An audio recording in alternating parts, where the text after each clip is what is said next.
Hello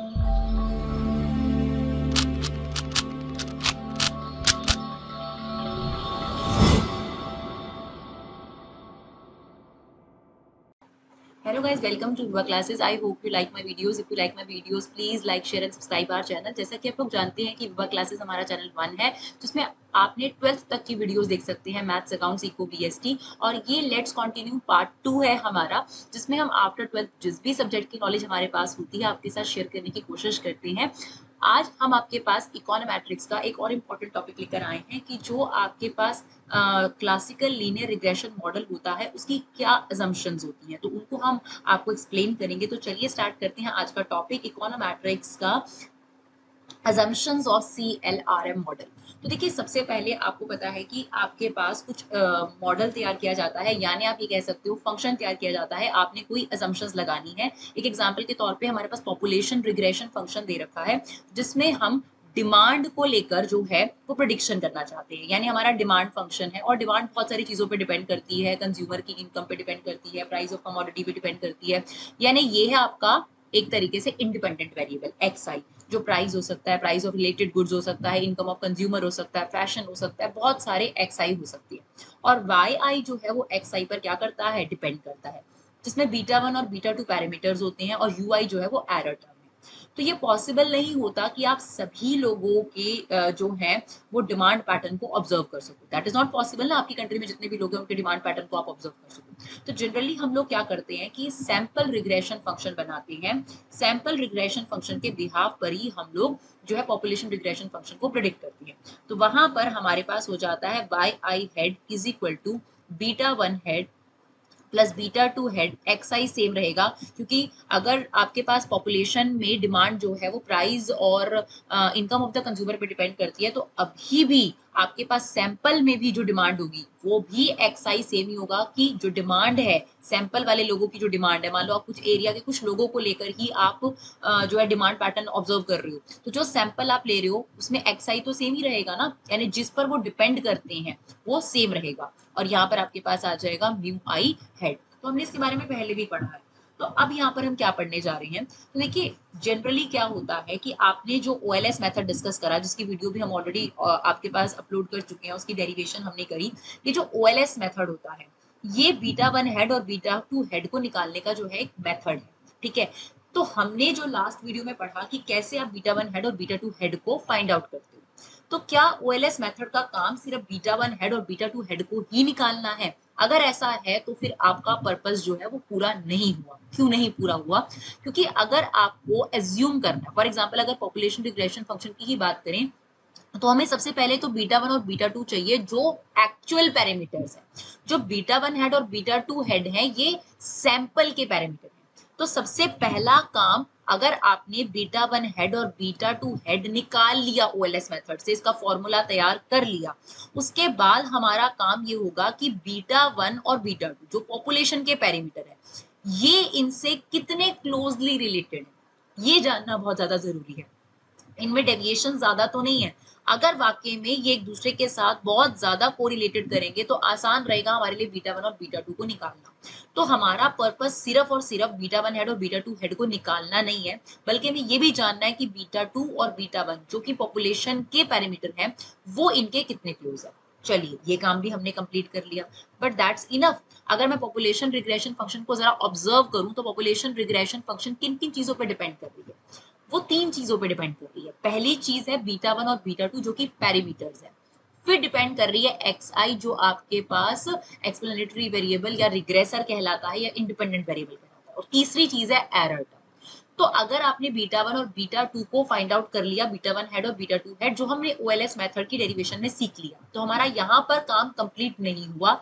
हमें क्या करना पड़ेगा, एक्स आई जो हमारे लिए बहुत इंपॉर्टेंट चीज है, और यू आई, ये कैसे कैलकुलेट हुए, क्योंकि इन्हीं पर डिपेंड करेगा आपका कि आपके पास वाई आई कैसे निकलेगा, राइट। तो हमारे लिए वाई आई का निकालना भी उतना ही जरूरी है ना, वाई आई भी हमारे लिए उतना ही जरूरी है। तो वाई आई निकालने के लिए हमें एक्स आई और यू आई को लेकर कुछ अजम्पशंस लेनी पड़ती है, ठीक है।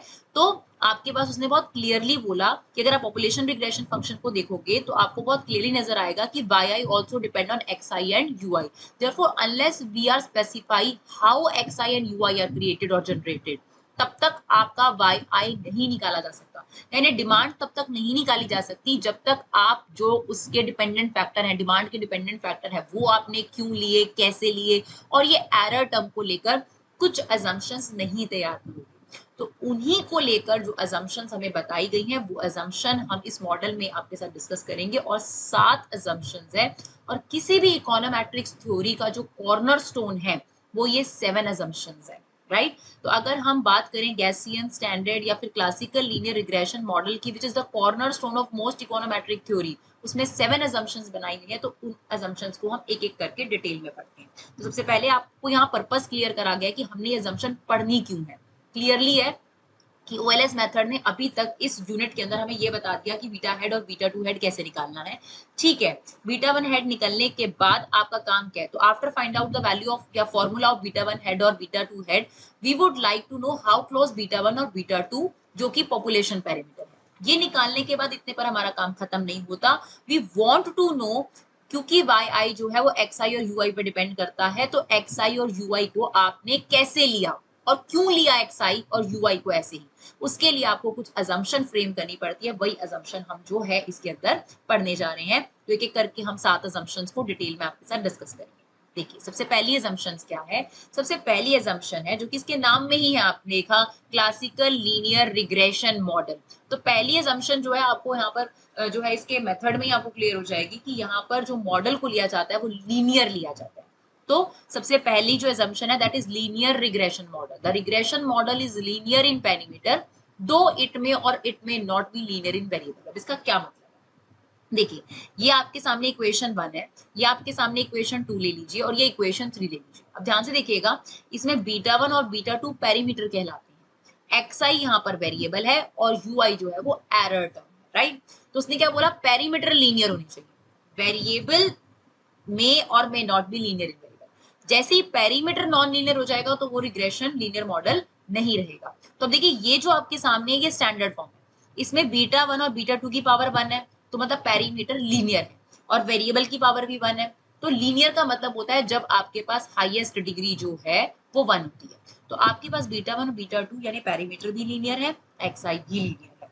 अब आ जाइए, सेकंड जो इक्वेशन हमने आपके सामने फ्रेम करी है, ये सेकंड इक्वेशन। अगर हम सेकंड इक्वेशन को ध्यान से देखें तो सेकंड इक्वेशन में बीटा 1 और बीटा 2 की पावर तो 1 1 है, लेकिन xi की जो पावर है वो 2 है। यानी यहाँ पर जो वेरिएबल है वो नॉन लीनियर हो गया। तो इसने कहा वेरिएबल नॉन लीनियर चल सकता है, कोई दिक्कत नहीं है उसमें। तो इसका मतलब जो सेकंड इक्वेशन है वो भी चल जाएगी, सेकंड इक्वेशन में भी कोई दिक्कत नहीं है हमारे को, राइट। क्योंकि सेकंड इक्वेशन भी आपके पास क्या है? आपके पास लीनियर में आ जाएगी, लीनियर मॉडल के अंदर आ जाएगी। लेकिन अगर आप थर्ड पर आ जाइए, थर्ड देखिए, अब ये थर्ड वन है आपके पास, इसके अंदर क्या हुआ? बीटा 1 की पावर 1 है, बीटा 2 की पावर 2 हो गई, ठीक है ना। और मान लीजिए यहाँ पर xi ही रहता है एक एग्जांपल के तौर पे, तो आपके पास जो ये मॉडल है ना, अगर आप इसे 2 कर देते हैं तो अगर आप देखेंगे तो यहाँ पर पेरीमीटर की पावर जो है वो 2 हो गई, यानी ये लीनियर नहीं रहा, राइट। और अगर आपके पेरीमीटर लीनियर नहीं होंगे तो वो आपका लीनियर मॉडल नहीं है। तो यानी ये वाली चीज हमें यूज नहीं करनी। आपके पास इक्वेशन 1 और इक्वेशन 2 जो है वो चल सकती है, जहां पर पेरीमीटर की पावर क्या होगी? 1। यानी पेरीमीटर की पावर 1 अलाउड है, लेकिन अगर आप वेरिएबल की पावर की बात करें, वेरिएबल की पावर आप चेंज कर सकते हैं, उसमें कोई भी प्रॉब्लम नहीं आएगी, राइट। चलिए देखते हैं सेकेंड असम्पशन आपके पास। अब देखिए, सेकेंड असम्पशन में क्या कहता है? सेकेंड असम्पशन में आपके पास कहता है जो xi है, जो इंडिपेंडेंट वेरिएबल होता है पॉपुलेशन रिग्रेशन में, आपने पढ़ा है yi is equal to beta 1 plus beta 2 xi, right, plus मी y। अब उसी को लेकर असम्पशन बता रहा है सेकेंड असम्पशन। तो पेरीमीटर को लेकर उसने असम्पशन बता दी कि पेरीमीटर की पावर 1 होनी चाहिए। दूसरी असम्पशन वो x को लेकर बोलता है कि जो x होना चाहिए वो फिक्स्ड होना चाहिए, वो चेंज नहीं होना चाहिए। इस x को हम क्या क्या बोलते हैं इस इक्वेशन के अंदर? रिग्रेसर भी बोलते हैं, एक्सप्लेनेटरी वेरिएबल भी बोलते हैं और इंडिपेंडेंट वेरिएबल भी बोलते हैं। तो वो कह रहा है कि जो ये x होना चाहिए ये आपके पास क्या होना चाहिए? फिक्स्ड होना चाहिए, ये वेरी नहीं करना चाहिए। अब इसको कैसे समझ सकते हैं, तो एक एग्जाम्पल के थ्रू समझते हैं, ये पॉसिबल है। एक एग्जाम्पल यहाँ पर आपके पास इस पैराग्राफ में एक्सप्लेन करा गया है। तो उस एग्जाम्पल में आपके पास ये बोला गया है कि मान लीजिए कि आपके पास इनकम लेवल सेम है, ठीक है, $80।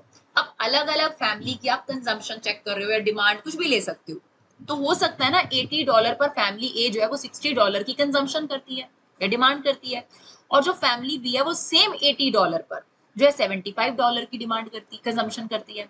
थर्ड फैमिली जो है वो $80 पर जो है $80 की कंजम्पशन करती है। तो आप देख सकते हैं कि यहाँ जो x है वो फिक्स्ड है, कोई प्रॉब्लम नहीं है, लेकिन y जो है वो वेरी कर रहा है। यानी हमने सैंपल 1 लिया, सैंपल 2 लिया, सैंपल 3 लिया, इन तीनों में एक चीज कॉमन है कि x क्या रह रहा है, फिक्स, लेकिन जो y है वो वेरी कर सकता है। तो यहाँ पर एक्सपेरिमेंट को सिंपल बनाने के लिए x को जो है वो फिक्स्ड लिया जाता है, राइट। वैसे बहुत सारे एग्जांपल्स हैं, अगर आप इस पैराग्राफ को पढ़ेंगे तो इस पैराग्राफ में एक एग्जांपल ये दे रखा है, एक एग्जांपल ये भी दे रखा है कि आपके पास एक फार्मर है, फार्मर ने अपना जो खेत है उसके अलग अलग जो है ग्रुप बना लिए, पार्सल्स बना लिए, और उसमें फर्टिलाइजर्स अलग अलग जो है फर्टिलाइजर लगाए, ताकि ये देख सके कि उन फर्टिलाइजर्स का जो इफेक्ट है वो अलग अलग क्रॉप पर क्या पड़ता है, राइट। ऐसे ही आप देखिए कि और बहुत सारे एग्जांपल्स हो सकते हैं कि एक डिपार्टमेंटल स्टोर है, डिपार्टमेंटल स्टोर ने डिसाइड करा कि मैं अपने डिफरेंट प्रोडक्ट पे डिफरेंट रेट ऑफ डिस्काउंट दूंगा ताकि मैं कस्टमर्स को देख सकूं उनका रिस्पॉन्स क्या रहेगा। तो एक्स जो है वो कांस्टेंट रह सकता है। अब सवाल ये उठता है कि हम x को कांस्टेंट क्यों लें, why we took x as a constant, क्यों हमें ये assume करना चाहिए कि x वेरिएबल जो है नॉन स्टोकेस्टिक है। नॉन स्टोकेस्टिक मींस फिक्स्ड है, एक ही बात होती है नॉन स्टोकेस्टिक। तो इसके आपको 3 रीजन दिए गए। सबसे पहले दिया गया ये इसलिए करा जाता है ताकि आपका एनालिसिस जो है वो सिंपल हो जाए। तो this is done initially to simplify the analysis, क्योंकि अगर आप x को वेरी करोगे तो थोड़ा सा कॉम्प्लेक्सिटी बढ़ जाएगी। अगर आप x को सिंपल रखोगे तो आपका जो एक्सपेरिमेंट होगा, उसका जो रिजल्ट होगा वो थोड़ा सा सिंप्लीफाई हो जाएगा। सेकेंड, उन्होंने ये कहा कि ये कोई अनरियलिस्टिक चीज थोड़ा ना है कि हम x को फिक्स्ड ले लेंगे तो कोई अनरियलिस्टिक सी चीज है, इट इज रियलिस्टिक थिंग। अभी मैंने आपको एग्जांपल दिया कि अगर आपके पास $80 की इनकम है तो सब अलग अलग लेवल ऑफ कंज्यूम कर रहे हैं, तो यहाँ पर $80 को जो हमने फिक्स लिया है, क्या ये आपको अनरियलिस्टिक लगता है? नहीं। तो it is not unrealistic to assume X is a fixed, right. Third reason इसने क्या दिया, थर्ड रीजन में ये कहता है कि अगर आप एक्सपेरिमेंट्स को देखो, अगर कुछ कंडीशन सेटिस्फाई कर दी गई हो, अगर मान लीजिए एक्स वेरिएबल स्टोकेस्टिक है, स्टोकेस्टिक मतलब क्या है, वेरिएबल, अगर मान लीजिए चेंज हो रहा है, रैंडम है, तो statistical result of linear regression model on the basis of fixed regressor are also valid. मतलब ये पाया गया है बहुत सारे एक्सपेरिमेंट्स कर कर कि अगर एक्स वेरी भी कर रहा है और हमने एक्स को फिक्स्ड एज्यूम कर लिया, तो भी जो रिजल्ट आता है वो उतना ही वैलिड आता है जितना वेरिएबल एक्स लेने पर आता है, राइट। तो ऐसे कुछ कंडीशन सेटिस्फाई करने पर ही होगा। तो ऐसा पाया गया बहुत सारे एक्सपेरिमेंट्स करने पर, इसीलिए कन्वीनियंट बनाने के लिए एक्सपेरिमेंट को हमने एक्स को क्या ले लिया है, फिक्स ले लिया है। तो हमारी पहली असम्पशन क्या थी, रिग्रेशन मॉडल की अगर हम बात करें तो हमारी पहली असम्पशन ये थी कि हमारे पास जो पैरीमीटर होने चाहिए, उनकी पावर जो होनी चाहिए वो 1 होनी चाहिए, वो अलाउड है। वेरिएबल जो है उसकी पावर 2 3 हो सकती है, कोई दिक्कत नहीं है, जैसा कि इसका नाम भी है। सेकंड असम्पशन में कहता है कि जो xi है, जो x है, उसको जनरली फिक्स लेना चाहिए और x की जो वैल्यू होनी चाहिए वो एरर टर्म पे डिपेंड नहीं होनी चाहिए, यानी ui पे डिपेंड नहीं होनी चाहिए। अब क्यों x को कांस्टेंट लिया गया, तो 3 रीजन बताए गए। पहला रीजन, प्रोसेस सिंप्लीफाई हो जाएगा आपके पास, तो उसका एक रीजन ये दिया गया कि प्रोसेस सिंप्लीफाई हो जाएगा और ये कोई अनरियलिस्टिक नहीं है कि हम एक्स को फिक्स लें। तीसरा, उन्होंने ये भी कहा कि हमने बहुत सारे एक्सपेरिमेंट्स करे हैं जिसमें हमने देखा कि अगर एक्स वेरी करता है और उस सिचुएशन में हम एक्स को फिक्स ले लें तो भी रिजल्ट उतना ही वैलिड होता है जितना एक्स को वेरिएबल लेने पर होता है, राइट। चलिए देखते हैं नेक्स्ट एग्जाम्पशन, असम्पशन 3। चलिए अब हमारे पास है तीसरी assumptions of classical regression model की। तो ये assumption क्या कहती है, zero mean values of disturbance. Now हमने पॉपुलेशन रिग्रेशन फंक्शन को ध्यान से देखा है, तो आपके पास जो पॉपुलेशन रिग्रेशन फंक्शन होता है वो होता है yi is equal to β1 plus β2 xi plus μi, right. जिसमें पता है β1 और β2 पैरामीटर है, जिसको लेकर पहली assumption है कि ये लीनियर होनी चाहिए, इनकी पावर 1 होनी चाहिए। फिर हमने xi को लेकर assumption बना ली कि भाई जो xi होना चाहिए वो फिक्स्ड होना चाहिए, वैसे वो वेरी कर सकता है, बट अगर वेरी करेगा तो जो एक्सपेरिमेंट का रिजल्ट होता है वो कंडीशन को सेटिस्फाई करने पर सेम ही रहता है। तो अगर आप उसे सेम रखेंगे तो रिजल्ट सही रहेगा सैंपल में। अब आपको लेकर जो तीसरी assumption है वो म्यू आई को लेकर assumption है कि जो म्यू आई है वो एरर्स होती है, राइट। अभी जो एरर्स होती हैं इसमें नेगेटिव एरर और पॉजिटिव एरर्स होती हैं, और जब वो नेगेटिव एरर और पॉजिटिव एरर का सम किया जाता है तो सिग्मा म्यू आई जो हो जाता है वो क्या हो जाता है, जीरो हो जाता है। ठीक है, जैसे इसको डायग्रामेटिकली हम समझाते हैं, यहाँ पर एक डायग्राम बना हुआ है और यहाँ पर हमने पॉपुलेशन रिग्रेशन फंक्शन को जो है वो प्लॉट कर लिया है। जो लाइन है आपके पास पॉपुलेशन रिग्रेशन फंक्शन है, राइट। अब यहाँ पे मान लेते हैं कि एक्स जो है वो आपके पास y जो है यहाँ पर आपके पास इनकम है, राइट। और जो x है वो आपके पास डिमांड, सॉरी x जो है आपके पास इनकम है और y जो है वो आपके पास डिमांड है। अब मान लीजिए कि आपके पास यहाँ माना गया कि 50 रुपीज इनकम पर जो मीन डिमांड होनी चाहिए वो 100 होनी चाहिए। ठीक है ना, जो ये सर्कल है ये 100 आपके पास मीन डिमांड होनी चाहिए। अब जो आपके पास पॉपुलेशन रिग्रेशन फंक्शन में एज्यूम करा गया वो है 100 डिमांड, लेकिन एक्चुअल में जब आप एक्सपेक्ट करेंगे, जब आप एस्टिमेटेड वैल्यूज लेंगे तो ये वैल्यूज क्या हो सकती है, 101, 102, 103, 104, यानी हो सकता है कि एक्सपेक्टेड वैल्यूज जो है वो +1, +2, +3, +4 हो सकती है, या इससे बिलो भी हो सकती है, -1, -2, -3, -4 भी हो सकती है, राइट। अब देखिए जो पॉजिटिव आपके पास म्यू है, अगर हम देखेंगे पॉजिटिव डेविएशंस हैं उनका अगर आप सम देखेंगे तो 4, 3, 7, 8, 9, 10, तो ये पॉजिटिव 10 हो गया और नीचे -10 हो जाएगा। तो अगर आप इन्हें प्लस करेंगे तो ये कितना आ जाएगा, 0 हो जाएगा। इसी तरीके से अगर आप एक नेक्स्ट अलग x की वैल्यूज लेते हैं, मान लीजिए 70 की आपकी जो है इनकम है, उस पर जो डिमांड है वो 110 ले ली गई, तो हो सकता है यहाँ पर भी कुछ पॉजिटिव न्यूज हो और यहाँ पर नेगेटिव न्यूज हो, तो जब उनको प्लस किया जाएगा तो वो कितना हो जाएगा, आपके पास 0 हो जाएगा, राइट। तो यही असम्पशन कहती है कि जो आपके पास y की वैल्यूज है, ये जो y की वैल्यूज है हमारे पास, इन y की वैल्यूज के ऊपर भी कुछ वैल्यू लाई करती हैं, ये देखिए ऊपर भी वैल्यू लाई करती है, y आपने ज्यूम करा है, ठीक है ना, और आपके पास नीचे भी वैल्यूज लाई करती हैं, तो ये पॉजिटिव म्यू है और ये नेगेटिव म्यू है। जब पॉजिटिव म्यू और नेगेटिव म्यू को प्लस करा जाता है तो आपके पास जो सिग्मा म्यू है वो कितना हो जाता है, आपके पास 0 हो जाता है, राइट। तो यही इस अजम्पशन का जो है सबसे इंपॉर्टेंट पार्ट है। तो ये आपको कहता है कि जैसा फिगर में आपको दिखाया गया है कि जो y की वैल्यूज होती हैं उसके अबव भी कुछ वैल्यूज होती हैं मीन वैल्यू के, और नीचे भी वैल्यूज होती है, तो जो पॉजिटिव म्यूज होता है नेगेटिव म्यू को क्या कर देता है, कैंसिल कर देता है, जिसकी वजह से आपका जो म्यू आई का टोटल है वो क्या हो जाता है, 0 हो जाता है। अगर हम बोथ साइड n से डिवाइड करते हैं, अब ये क्या होता है, मीन होता है ना आपके पास, आप देखिए sigma X upon N mean का फॉर्मूला होता है, तो ये म्यू आई का मीन हो गया, राइट। तो आपके पास जो मीन है, एक्सपेक्टेड म्यू आई है, वो किसके इक्वल आ जाता है, 0 के इक्वल आ जाता है। तो यही आपके पास ये अजम्पशन है कि अगर हम x को नॉन स्टोकेस्टिक लेते हैं, जो कि हमने अजम्पशन 2 में लिया है कि x आपके पास फिक्स्ड है, तो आपके पास जो म्यू आई का मीन होता है वो क्या हो जाता है, 0 आ जाता है, राइट। और इसकी वजह से आपके पास जो इक्वेशन है, आपकी जो रिग्रेशन इक्वेशन है वो क्या फ्रेम हो जाती है, रिग्रेशन इक्वेशन कुछ इस तरीके से फ्रेम हो जाती है। देखिए यहाँ पर आप इस स्टेटमेंट को ऐसे भी लिख सकते हैं, ऐसे भी लिख सकते हैं, दोनों इसके सेम प्रेजेंटेशन है, ठीक है ना। इसको हम पढ़ते हैं mean of mu I given X I. तो एक्स आई अगर आपको गिवन है उसके बिहाफ पर जो म्यू आई का सम है वो 0 होने की वजह से जो उसका मीन होगा वो भी क्या होगा, 0। और जो आपकी इक्वेशन बन जाएगी, रिग्रेशन इक्वेशन बन जाएगी पॉपुलेशन, क्योंकि म्यू आई 0 हो गया तो अब आपके पास क्या रह जाएगा, β1 + β2 एक्स आई रह जाएगा, राइट। जिसका क्या मतलब है, जिसका ये मतलब है कि जो आपका जो आपके पास मॉडल तैयार हुआ है उसमें कोई भी स्पेसिफिकेशन एरर या स्पेसिफिकेशन बायस नहीं है। दैट मीन्स आपका जो मॉडल है वो करेक्टली जो है वो स्पेसिफाइड है। That is what assumption 3। अब हमारे पास फोर्थ असम्पशन है होमोस्केडासिटी और कांस्टेंट वेरिएंस ऑफ म्यू आई। तो बेसिकली ये थर्ड असम्पशन से ही कहीं ना कहीं डिराइव हुआ है। तो ये कहता है कि जो वेरिएशंस होती हैं एक्स के अंदर, जो वेरिएशंस होने चाहिए वो कांस्टेंट रहने चाहिए। जैसे कि एग्जांपल के तौर पे हमारे पास वेरिएंस का इसने फॉर्मूला दिया, variance of mu I is equal to expected mu I minus expected mu I given X I का होल स्क्वायर। आपके पास फॉर्मूला है आपके पास, ठीक है, राइट। अब आपके पास जो ये वाली चीज है हम पहले ही प्रूव कर चुके हैं अभी थर्ड असम्पशन में कि ये 0 होता है, तो ये वाली वैल्यू आपके पास 0 हो गई। अगर ये वाली वैल्यू 0 हो गई तो आपके पास आ गया एक्सपेक्टेड म्यू आई का होल स्क्वायर, राइट। तो आपके पास जो ये वाली वैल्यू थी ये चेंज हो सकती थी। अब ये वाली जो वैल्यू रहेगी आपके पास हर एक सैंपल में, क्योंकि आपने एक्स आई को नॉन स्टोकेस्टिक लिया है, यानी कांस्टेंट लिया है, अगर आपका एक्स आई हर सैंपल में सेम रहेगा, जैसे आपके पास 2 सैंपल है, सैंपल 1 और सैंपल 2, राइट। अगर आपने वहां पर वाई आई जो है और यहाँ पर कंजम्पशन पैटर्न लिया, फॉर एग्जांपल ये y2 है, यहाँ पे कंजम्पशन पैटर्न, मान लीजिए आप एक एरिया में जाते हैं और वहां पर 1000 की इनकम पर ये देखते हैं कि 1000 की इनकम पर लोगों की कंजम्पशन क्या है, राइट। तो एक एग्जाम्पल के तौर पर हमने यहाँ पर ले लिया कि आपके पास 1000 रुपए की इनकम पर 800 रुपए का जो है वो कंजम्पशन होता है। ऐसे ही हमने ले लिया, सॉरी एक मिनट,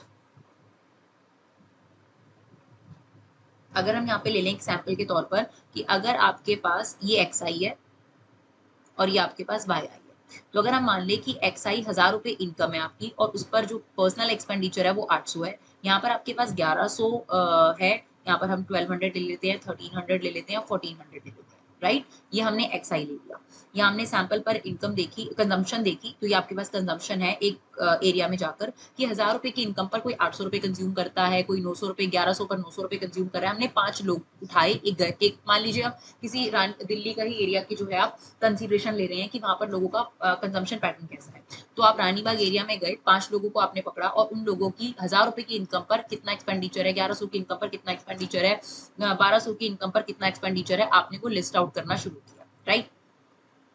अब आप एक और एरिया में गए, मान लीजिए रजौरी में गए, तो आपने इन्हीं 5 तरीके के इनकम लेवल के लोग लिए और जब आपने उनसे कंजम्पशन पैटर्न पूछा तो उनका कंजम्पशन पैटर्न डिफरेंट हो सकता है, राइट, हो सकता है, ये पॉसिबिलिटीज हैं आपके पास। तो आपके पास एक्स यहाँ पर हमने क्या लिया है, फिक्स। पर क्या ऐसा जरूरी है कि एक्स फिक्स रहता है? नहीं। देखिए रियलिटी में कोई जरूरी नहीं है कि एक्स फिक्स रहता है, लेकिन यहाँ पर एज्यूम किया गया है और जब आप इस इकोनोमेट्रिक्स को आगे पढ़ेंगे तो आपको पता भी चलेगा कि कुछ assumptions जो हैं वो कई बार वॉयलेट होती हैं। तो ऐसा कोई जरूरी नहीं है कि रियलिस्टिक सिचुएशन में एक्स वेरी नहीं करता, तो रियलिस्टिक सिचुएशन में एक्स वेरी करता है। जब आप रजौरी एरिया में जाएंगे तो जरूरी नहीं है कि 1000 रुपए की इनकम वाला है, 1100 की इनकम वाला ही आपको परसेंट मिलेगा। लेकिन फॉर सिंप्लीफाइंग दी प्रोसेस, हमने आपको पहले भी बताया, हम यहाँ पर ऐसे ही लोग पकड़ेंगे जिनकी इनकम इसी तरीके की होगी और उसी से हम उनके डिफरेंट कंजम्पशन जो है वो पैटर्न पूछेंगे, राइट। जिसकी वजह से एक्स फिक्स होने की वजह से आपका जो ये वाला पोर्शन है, जो ये वाला पोर्शन है, ये जीरो आ जाएगा। अगर आपके पास ये वाला पोर्शन जीरो आ जाएगा तो आपके पास जो वेरिएंस है वो म्यू आई पे डिपेंड करेगा, राइट। और जो आपका म्यू आई है वो क्या हो जाएगा आपके पास, म्यू आई का जो वैल्यू है आपके पास, ये जो वैल्यू है आपके पास, ये कांस्टेंट हो जाएगी। तो आपके पास जो वेरिएंस हो जाएगा वो हो जाएगा एक्सपेक्टेड ऑफ म्यू आई का होल स्क्वायर। इसे हम डायग्रामेटिकली आपको समझाते हैं कि क्या है। देखिए होमोस्केडासिटी का मतलब क्या होता है, सबसे पहले ये समझने की कोशिश करते हैं। तो होमोस्केडासिटी में होमो का मीन्स होता है इक्वल, राइट, और स्केडासिटी का मतलब होता है स्प्रेड। तो आपके पास ये दो डायग्राम हम आपके साथ डिस्कस करेंगे। तो इसके अंदर आप देखिए जो पहला डायग्राम है वो होमोस्केडासिटी को शो कर रहा है और जो दूसरी फिगर है वो हेटेरोस्केडासिटी को शो कर रही है। होमोस्केडासिटी का मतलब होता है कि आपके पास मान लीजिए ये एक्स जो हमने इनकम शो करा है और वाई यहाँ पर कंजम्पशन शो करा है। तो यहाँ पर जो आपके पास पहला डायग्राम बना हुआ है इसमें जो वेरिएशन है और जो इस सैंपल में वेरिएशन है और जो इस सैंपल में वेरिएशन है, जैसे हमने रानी बाग का सैंपल लिया, रजौरी का सैंपल लिया या किसी और जगह का कनॉट प्लेस का सैंपल लिया, तो आपके पास ये जो सैंपलिंग है इनमें जो वेरिएशंस आ रहे थे, जो वेरिएशंस थे वो सब में सेम थी। तो यहाँ पर जो हमारी फोर्थ असम्पशन है वो ये माना जाता है कि आपके पास जो एक्स में वेरिएशंस आएंगे, जो सॉरी एरर टर्म में जो वेरिएशंस आएंगे, स्कैटर्डनेस आएगी वो सेम आएगी, तो सेम वेरिएंस आएगा। दूसरा डायग्राम आप देख सकते हैं, आपके पास ये जो आपके पास बना हुआ है जिसमें आपके पास हेटेरोस्केडासिटी, हेटेरोस्केडासिटी मतलब यहाँ पर आप देखिए लो वेरिएंस है, यहाँ पर थोड़ी ज्यादा वेरिएशंस आ गई, यहाँ पर और ज्यादा वेरिएशंस आ गई। तो देखिए पुअर फैमिली जो होती है वो इनकम इंक्रीज होने पर अपनी कंजम्पशन पैटर्न में उतना ज्यादा चेंज नहीं करते क्योंकि वो ऑलरेडी अपनी जरूरतों को पूरा कर रहे होते हैं। लेकिन जो पुअर फैमिली होती है वो अपनी इनकम इंक्रीज होने पर अपनी कंजम्पशन में ज्यादा चेंज करते हैं। तो उनमें आपको पुअर फैमिली से रिचर फैमिली में जाने में आपका जो वेरिएंस होगा वो चेंज होता जाता है। लेकिन क्योंकि हमने यहाँ पर x को फिक्स लिया है, सेम लेवल ऑफ इनकम लिया, तो आपके पास जो y की वैल्यूज आएंगी उनमें कहीं ना कहीं आपको सिमिलैरिटी नजर आएगी, सेम स्प्रेड नजर आएगा, राइट। तो इसी वजह से आपके पास सारा जो असम्पशन आ जाता है वो x पर आ जाता है, क्योंकि आपने x को यहाँ फिक्स लिया है इसलिए आपके पास y भी काफी हद तक सेम आएगा। इसलिए जो स्कैटर्डनेस आएगी वो आपके पास ज्यादा वेरिएशंस को शो नहीं करेगा, यानी सेम स्कैटर्डनेस को शो करेगा। तो फोर्थ असम्पशन क्या है हमारे पास, यहाँ पर जो वेरिएंस होता है वो कांस्टेंट रहता है। चलिए देखते हैं फिफ्थ असम्पशन। अब आपके पास फिफ्थ असम्पशन क्या कहती है, no autocorrelation between the disturbance, यानी यूआई। देखिए बेसिकली नो ऑटो कोरिलेशन का क्या मतलब होता है, जब आपके पास 2013 का कोई भी वैल्यू है अगर वो 2012 से किसी तरीके से रिलेट करता है तो उसे आप बोलते हो कि वो कोरिलेटेड है, ठीक है ना। तो अगर कोई चीज इंक्रीज होने पर दूसरी चीज इंक्रीज होती है या कोई चीज इंक्रीज होने पर दूसरी चीज डिक्रीज होती है, यानी अगर पॉजिटिवली आपस में एक दूसरे को रिलेट कर रहे हैं या नेगेटिवली रिलेट कर रहे हैं तो वो कोरिलेशन कहलाता है, राइट। और अगर किसी के वैल्यू का दूसरी वैल्यू पर कोई इफेक्ट नहीं पड़ता, तो उसे हम बोलते हैं नो ऑटो कोरिलेशन। तो ये कहता है कि म्यू आई जो होते हैं, जो आपके पास फर्स्ट एक्स आई पर, यानी सैंपल में आपने जो एक सैंपल है फॉर एग्जांपल, उस सैंपल में आपने एक्स की वैल्यूज पर वाई की वैल्यूज कैलकुलेट करी और अलग म्यू आई होगा। जैसे मान लीजिए आप रानीबाग एरिया में गए, वहां पर डिफरेंट इनकम्स पर आपने डिफरेंट एक्सपेंडिचर्स निकाले। अब जब आप एस्टिमेट करोगे तो उनके एरर अलग आएंगे। और अगर आप रजौरी में गए और एक्स जो आपका सैंपल था बेशक वो सेम था, और वाई पर आपने डिफरेंट इनकम निकाली, और यहां से जो एरर्स आएंगे, तो इन एरर्स का आपस में कोई लिंक नहीं होगा। ऐसा हम डायग्रामेटिकली भी आपको शो कर सकते हैं। इससे पहले हमने जो असम्पशन ली थी यहाँ पर, ये जो आपके पास डायग्राम था, देखिए इसमें ध्यान से देखिएगा, ये जो आपके पास डायग्राम है, तो ये जो आपके पास x है, ये जो सैंपल है, इस पर जो आपके पास ये एरर आई है, ये वाली जो एरर आई है, मान लीजिए ये म्यू आई है, और जो x2 है, इस पर जो आपकी एरर है म्यू j है।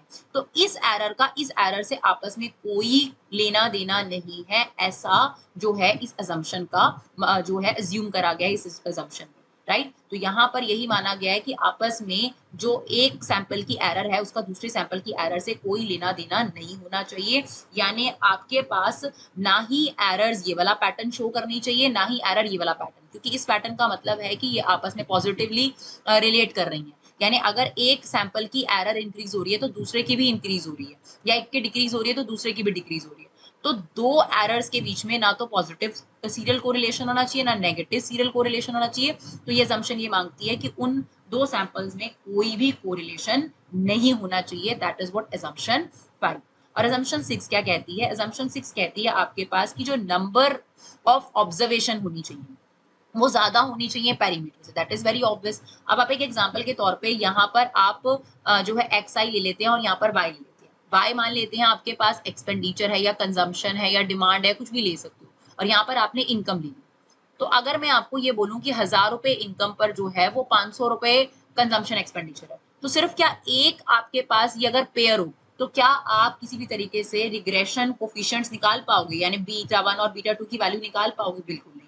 यानी आपके पास अगर ये और हूं, यानी 1100 पर मान लीजिए 800 रुपए का एक्सपेंडिचर है, और एक और दे देते हैं हम 1200 पर मान लीजिए 900 का, तो ये वाले जो ये जो आपके पास ऑब्जर्वेशन होनी चाहिए ये आपके पास ज्यादा होनी चाहिए